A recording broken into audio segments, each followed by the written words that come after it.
Forrest Griffin. Yes, sir. What's happening, Brent? How are you, buddy? I'm good. I believe this is the inaugural podcast we're doing right now.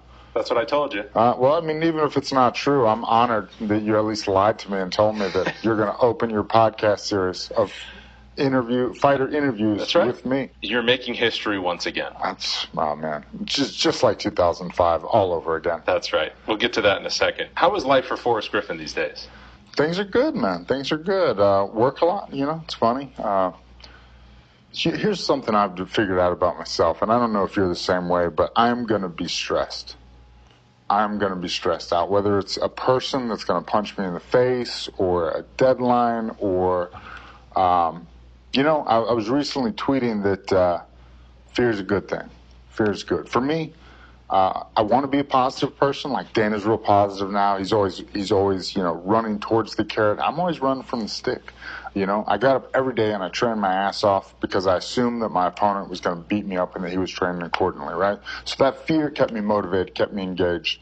So a lot of times at work, I'm frustrated, I didn't come up through an office. I took a little bit of a shortcut here. Yeah. But I still have office duties, responsibilities, and I get frustrated and I get angry and afraid, but that's, I metabolize that into actually getting work done. So I've realized that happiness truly is a state of mind that I do not have. So I wake up every day and I make a choice to not be happy, but to get shit done. But you're okay with that? I've accepted it. I've accepted it for sure. That's me. It's just the way I'm wired, man. Let's go back into finding out more of how you're wired. When people ask you where you're from, what do you tell them? Where I'm from? I mean, I guess Ohio-ish by way of Georgia, mostly Georgia. Mm-hmm. Where'd you grow up? Augusta, Georgia, baby. Tell me about growing up, your family, what you were like as a kid. Well, we mostly were Tiger Woods fans because he won the Masters in '97 when he was 21. No, man, let's see. Pretty average, It was me and my mom mostly growing up. What happened to your dad? Awesome mom. Well, he's a good guy. I talk to him every now and again. He actually moved to North Carolina for work. They divorced when I was 18 months old. Okay. And, so he lived a couple states away. I didn't see him that much. He's a good guy, though. I talk to him. I still have to call him for Easter. He texts me. I want him to get to talk to my daughter. He's never met my daughter, but... What's that like? Well, so I had a really good stepdad. Okay. So my stepdad lives 3 miles from me now. So your stepdad was your dad? Yeah, well, he came in the picture when I was 13, 14, and a lot of people don't like their stepdads. But we moved out of the inner city into the suburbs, into a house with a pool when I met my stepdad, and we bought a new car that didn't break down all the time. So to me, my stepdad's the hero. And so I always had a plan. Because I grew up that way, I had a plan, and I noticed that all the hot chicks out of high school, they got married right away because Augusta, Georgia. Enough said, right? Mm-hmm. But then they all got divorced after they had a couple kids, and then they they got fit again, and they got really into, healthy and all that good stuff. And I thought, I'll just not get married for 5 years, and then I'll just catch one of those women coming out of their divorce when they're getting re-hot, and then I'll just be a good stepdad, and I don't even need to have kids of my own. And that's a way to kind of outkick my coverage, as they say. But I didn't need that one because I ended up getting on TV. Right. I have strategies, man. I got ideas. And we're going to get to all of this. I like to go timeline. Yeah. So growing up as a kid, what would you say Forrest Griffin was like as a kid? Oh, man, what was I like as a kid? I was a kind of a big, goofy klutz. Yeah. I wasn't super funny, a little bit of an introvert. Sports was always the thing I had. I wasn't particularly good at them, but thank goodness I was relatively big and durable. What sports? Football, basketball, even a little baseball, which I hated. Mm-hmm. It turns out baseball is not fun if you can't hit the ball. Right. That's a big part of baseball, getting enjoyment out of it. Otherwise, you're just sitting there eating seeds. Right.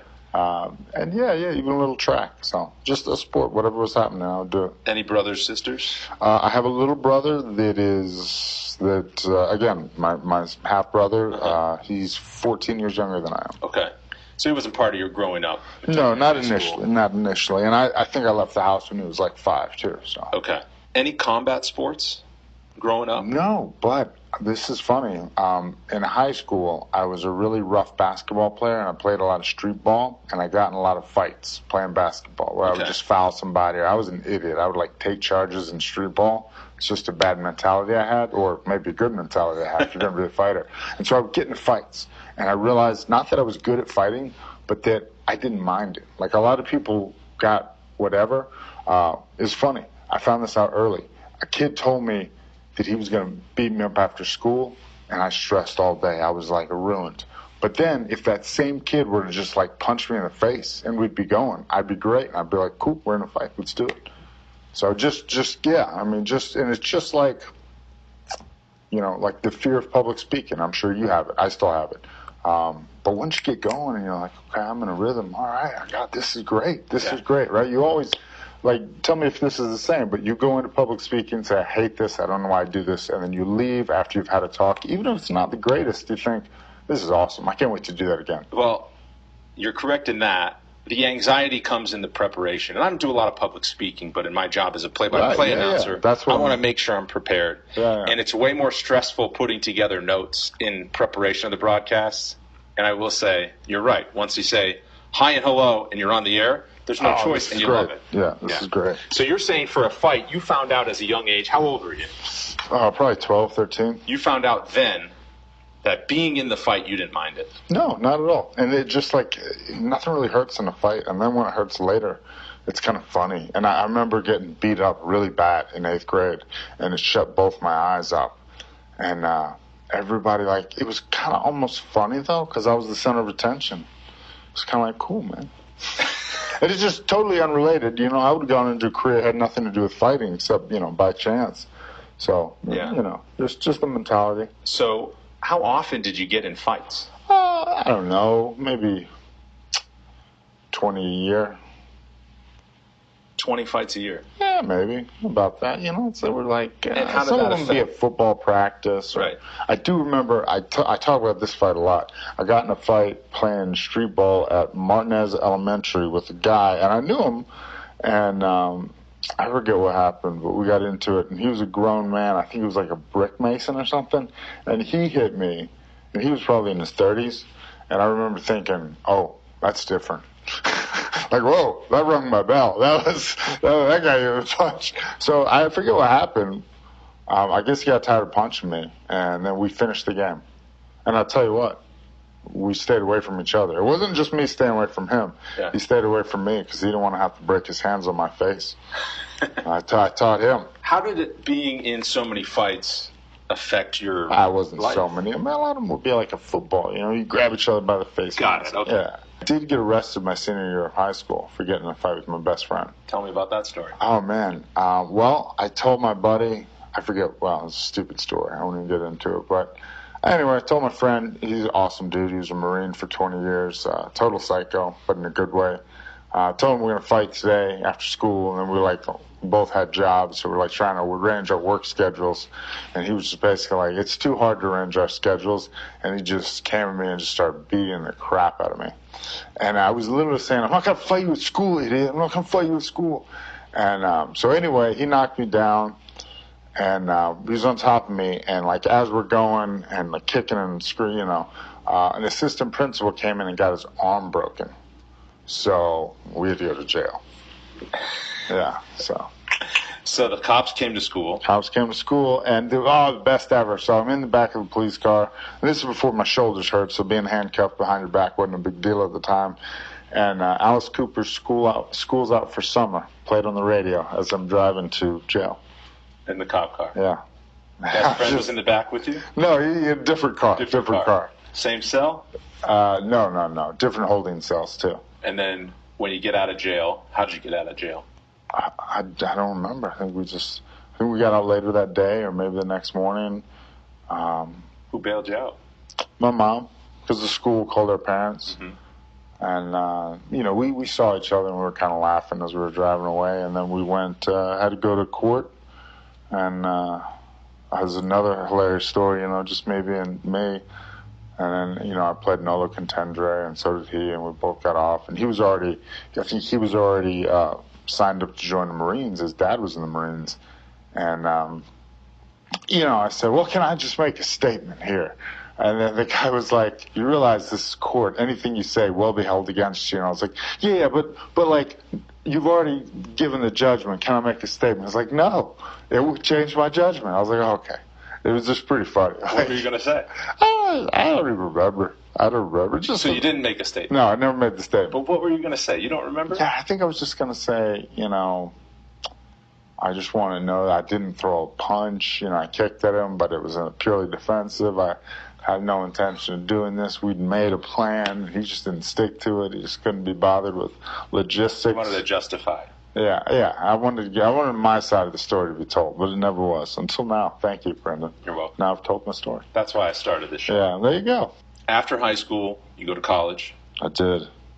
Where'd you go? University of Georgia. What was the plan? I didn't really have a plan. I kind of messed around trying to play football, but my passion for football wasn't even there. Neither was my size or speed. So I was like, I'm not going to do this. And then I got into the police academy pretty early, like at 20. Okay. And around that same time, I found some guys who were literally just fighting, like at the college gym. So I saw some guys literally fighting, and I was like, all right. So I did that. And then there was like a club wrestling team, so I'd do that. And there was a club judo team, so I did that. And I actually competed in judo and got beat up, even as a white belt. Competed in boxing, got beat up. So I would just basically go to all these clubs, and then I met these guys, the singers, Adam and Roy Singer. And then, they're putting it all together, and then we would drive to Atlanta, and we found some Muay Thai guys, and go to Thailand and bring Thai coaches back, and it just all fell into place. When you say you saw the guys fighting, what do you mean by fighting? I mean, literally, like, people were, like, kind of fighting, and then I thought... Was it organized? Was it MMA? Yeah, it was MMA. Okay. Like, with gloves on. Yeah. Big gloves. Big gloves, punches, no kicks, knees, takedowns, wrestling. And I just thought, that looks cool. I could do that. It was just like you see a fight on TV and you think, I bet I could do that. When did you think you could become a fighter? I don't know. It's crazy. Like, I don't know. Like, after it was done, I was like, I could have probably done that. Yeah. I mean, I had my first fight maybe a year after I started training. So what's first, the police academy or fighting? The police academy. So you're in the police academy. And boxing in USA Games boxing and doing tough man contests in the police academy. I did both those. And I lost. And then you're a police officer. Yeah. And then I was in college, so I had to scale back competing for about a year. And then I actually quit my job because I'd won a couple fights, and I thought that I could make similar money and then maybe make it to the UFC. That's your ultimate goal, right? Or even Pride at the time. I was a big fan of Pride. I thought because I wasn't a great wrestler and being more free that maybe those rule sets and in the ring would suit my style a little better at that time. So tell me about making the decision to quit your job. Do you remember that? Yeah. I had a fight scheduled and I couldn't get the time off. And I was already out of contract, right? So if you quit before your 2 years plus probation, you owe them for your police academy, but I'd already done all that, so I thought I could just go back to it, And I was still a student. I wasn't broke at the time, so then I quickly became an ultimate fighter, or a cage fighter, professional cage fighter, and I quickly became broke. I think the first thing I did was break my hand in practice, and then, like all smart people, I broke my hand. I immediately committed a felony. I took out $8,000 in student loans, and then I withdrew from all the classes, took the money, and I bought myself a new hand. You hear people bag on the medical system, but it's not what you think. Like, I broke my hand and arm when I was uninsured, and I went in and was like, fix me, and they're like, oh, you need a plate put in. I was like, cool, do it.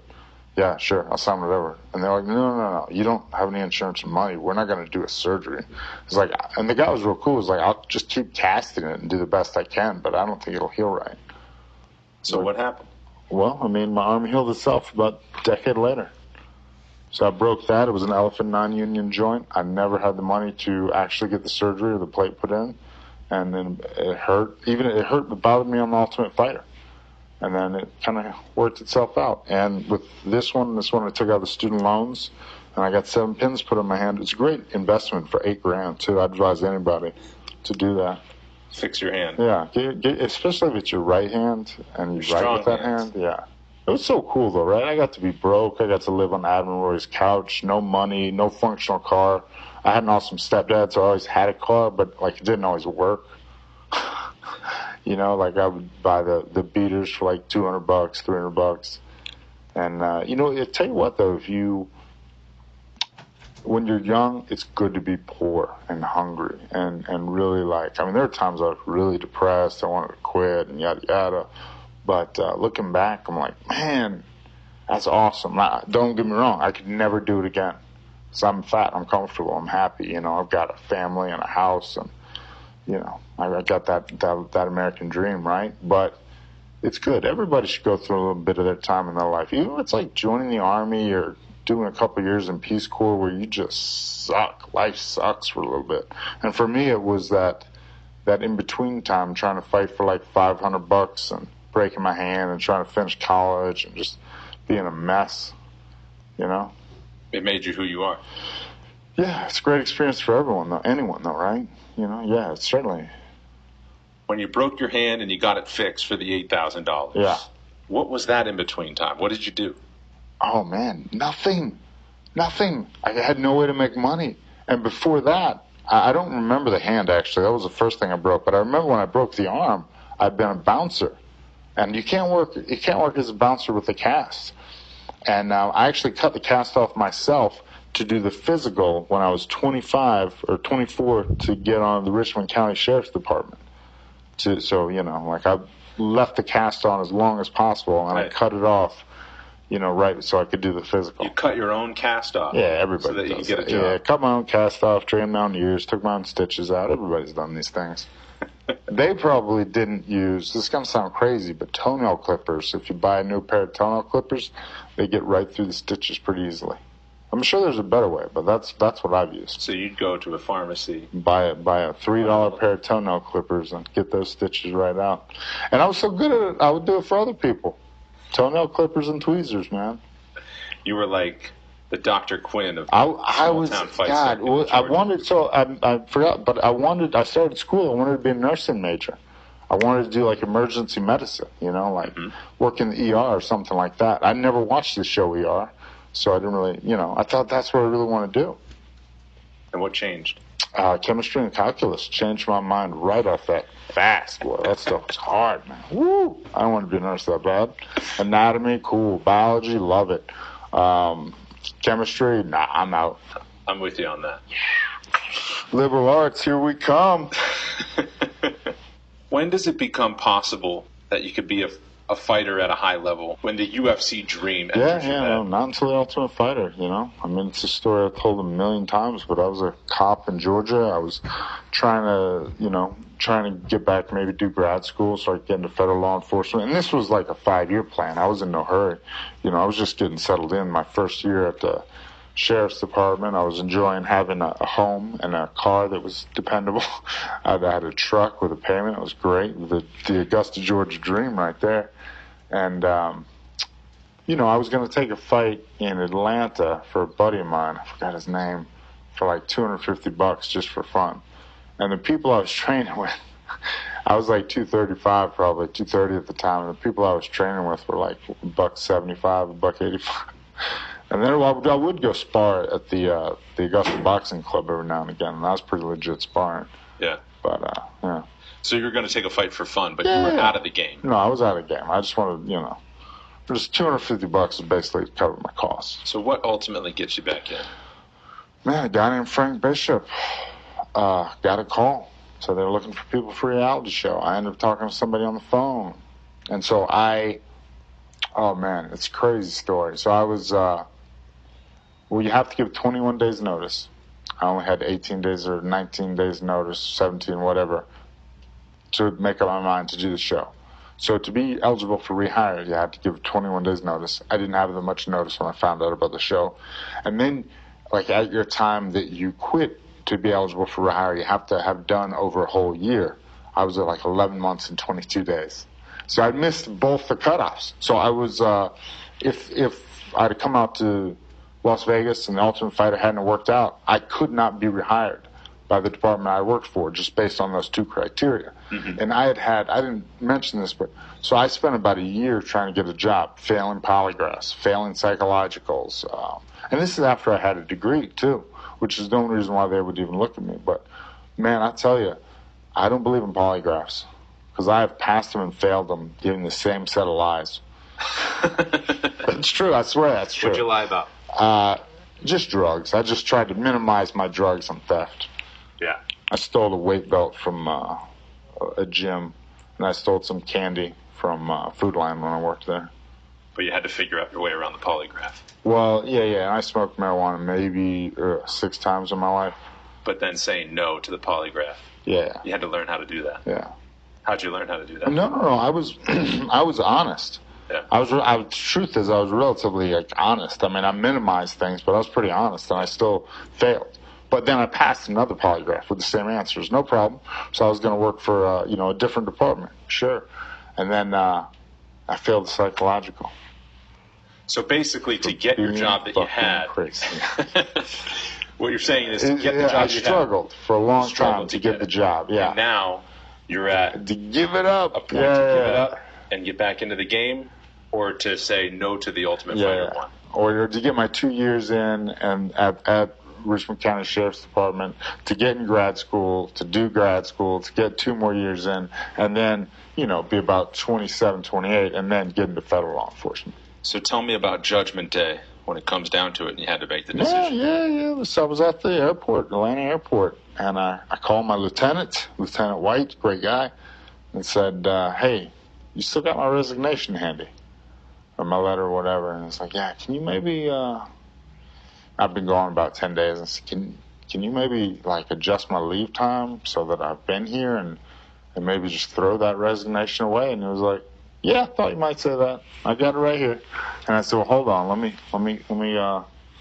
call. And I ended up talking to a guy named Amit, who was a producer on the show.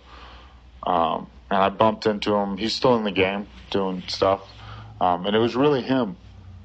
And then Dana talked to me, and again, Dana talked to me. I was already all the way in. Yeah. So right then I came up with a relatively smart thing for a 26-year-old. I said, in life it's best to regret the choices you make and then the choices you don't make.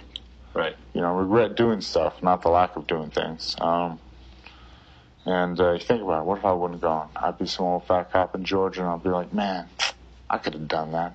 I'd have watched that first Ultimate Fighter and been like, I could have beat those guys. They're clowns, And people would be like, yeah, shut up, man. But thank God you did. Yeah, right? Uh-huh. I want you to subscribe.